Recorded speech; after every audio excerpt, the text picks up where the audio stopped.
का समय है। घना अंधेरा और तेज बारिश हो रही है। बिजली की गड़गड़ाहट और चमक से पूरा जंगल जैसा इलाका बार बार रोशन होता जा रहा है। एक लड़का अरुण छाता लेकर सुनसान रास्ते पर घर लौट रहा है। वो रात औरों से अलग थी। बारिश की बूंदों में अजीब सी सरसराहट थी, मानो कोई उसके पीछे पीछे चल रहा हो। अरुण सुनता है कि उसके पैरों के साथ साथ किसी और के भी कदमों की आवाज आ रही है। वो पीछे मुड़ता है पर वहां कोई नहीं होता। अचानक एक काली परछाई दूर बिजली की रोशनी में दिखाई पड़ती है और फिर गायब हो जाती है। आगे बढ़ते हुए अरुण देखता है कि रास्ते के किनारे एक टूटा फूटा हुआ हवेली जैसा मकान है। खिड़की से लाल लाल रोशनी चमकती है और दरवाजा अपने आप खुलता है। बारिश से बचने के लिए अरुण हिम्मत करके अंदर चला जाता है। अंदर जाले लगे हुए हैं, टूटी फूटी कुर्सियां और अजीब सी ठंडी हवा है। अचानक दीवार पर टंगी पुरानी घड़ी अपने आप बजने लगी है। टिक टिक टिंग। अरुण इधर डर कर इधर उधर देखने लग जाता है। ऊपर से एक आवाज आती है, कौन है मेरे घर में? सीढ़ियों पर एक सफेद कपड़ों में भीगी औरत धीरे धीरे उतर रही है। उसकी आंखें लाल चमक रही है और बाल खुले हुए हैं। अरुण समझ गया वो अकेला नहीं है। औरत धीरे धीरे अरुण की तरफ बढ़ती है। खिड़कियां अपने आप बंद हो जाती हैं। दरवाजा धड़ाम से बंद। अरुण डर कर इधर उधर दौड़ता है। अचानक बिजली कट जाती है और सब तरफ अंधेरा हो जाता है। जब रोशनी वापस आती है तो औरत अपने सामने खड़ी होती है और कहती है, तुम्हें यहाँ नहीं आना चाहिए था, अब तुम भी यहीं रहोगे। अचानक वो औरत धुएं में बदल जाती है और पूरा घर कांपने लग जाता है। अरुण चिल्लाते हुए दरवाजे से बाहर भागता है। बाहर तेज बारिश हो रही है, लेकिन हवेली पीछे से धीरे धीरे गायब हो जाती है। और इधर बारिश की उस रात कोई नहीं जान पाया कि वो हवेली सच में थी या अरुण का था भ्रम। अरुण अगले दिन अपने दोस्तों को बताता है कि बारिश की रात उसे एक भूतनी मिली और हवेली भी गायब हो गई। दोस्त मजाक उड़ाते हैं और कहते हैं, अरे अरुण, ये क्या, तू कैसी बातें कर रहा है? तूने जरूर कोई सपना देखा होगा। लेकिन बरसात के कारण अरुण के कपड़े अभी भी गीले थे। अरुण सच्चाई साबित करने के लिए उसी रात फिर से उसी जगह जहां वो हवेली थी वहीं चला जाता है। अचानक उसकी आंखों के सामने फिर वही हवेली प्रकट हो जाती है। इस बार बारिश नहीं हो रही है, लेकिन अजीब सी ठंडी हवा चल रही थी। अरुण हवेली के अंदर जाता है, तभी अचानक से फिर से वही घड़ी बज जाती है और फिर से वही बूढ़ी महिला अरुण की तरफ चलती हुई आती है, लेकिन अब की बार उसके मुंह पर उदासी छाई होती है। अरे, तुम वापस क्यों आए?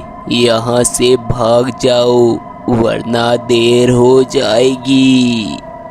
अरुण हिम्मत करके उससे पूछता है, अरे आप कौन हैं और इस घर में क्या कर रही हैं? अरे, अब तुम्हें क्या बताऊं, ये पहले हवेली मेरी हुआ करती थी, लेकिन एक दिन मेरे पति ने मुझे धोखे से मार डाला और तभी से मैं यहाँ आत्मा बनकर भटक रही हूँ। और जो इस हवेली के अंदर आता है वह भी इस श्राप का शिकार हो जाता है और हमेशा के लिए इस हवेली में कैद हो जाता है। अचानक से उस महिला का बर्ताव फिर से बदलने लगा और वह चिल्लाते हुए उस लड़के से बोलने लगती है, जल्दी भाग जाओ यहाँ से, वरना तुम भी हमेशा के लिए यही रह जाओगे मेरा शिकार बनकर। अरुण फिर से वहाँ से अपनी जान बचाकर भागता है। भागते भागते जैसे ही वह आगे रुककर पीछे घूमता है तो फिर से वह हवेली गायब हो जाती है। लेकिन तभी उसे अनजान जगह पर कहीं से आवाज आती है, अब तुम भी हमारी कहानी का हिस्सा बन चुके हो। अरुण फिर से अपने घर आता है, लेकिन वहाँ रात भर सो नहीं पाता। जैसे ही अपनी आँख बंद करता है और उसे वही भूतनी नजर आती है। अगले दिन अरुण अपने दोस्तों के पास जाता है और राजू और दीपक को सारी बात बता देता है। पहले तो दोस्त अरुण का मजाक उड़ाते हैं, लेकिन बाद में वह अरुण को बोलते हैं, चल अरुण, चलते हैं आज रात उस जगह पर। वहाँ जाकर देखते हैं कि क्या ये सारी बातें सच है या फिर तू कोई झूठ बोल रहा है। अरुण यह बात सुनकर डरता है, लेकिन वह डरते हुए भी जाने के लिए हाँ करता है और तीनों रात को निकल पड़ते हैं। और हल्की सी बूंदाबांदी और बिजलियाँ भी कड़क रही थी। फिर से वहाँ पहुँचते ही उन्हें वह हवेली दिखाई पड़ती है और वह तीनों अंदर चले जाते हैं। अचानक से उनके सामने वही भूतनी फिर से चलकर आती है और उनसे बोलने लगती है, अरे मेरा नाम मालिनी है और ये घर मेरा ही था, लेकिन मेरे पति ने मुझे धोखे से मारकर यहीं दीवार में दफना दिया था। मालिनी देवी उनको वह दीवार बताती है जहां उसे दफना दिया था और वहां एक लाल निशान होता है। अरुण और उसके दोस्त सभी मिलकर उस दीवार को खोदने लगते हैं और उसमें से वहां पर पुराने गहने मिलते हैं। तभी वह भूतनी वहां से गायब हो जाती है और जाते जाते बोलती है, तुम लोगों का बहुत बहुत धन्यवाद, मैं अब यहाँ से आज़ाद हो चुकी हूँ। अरुण और अरुण के दोस्त यह सुनकर राहत की सांस लेते हैं और वहाँ से घर की ओर निकल आते हैं।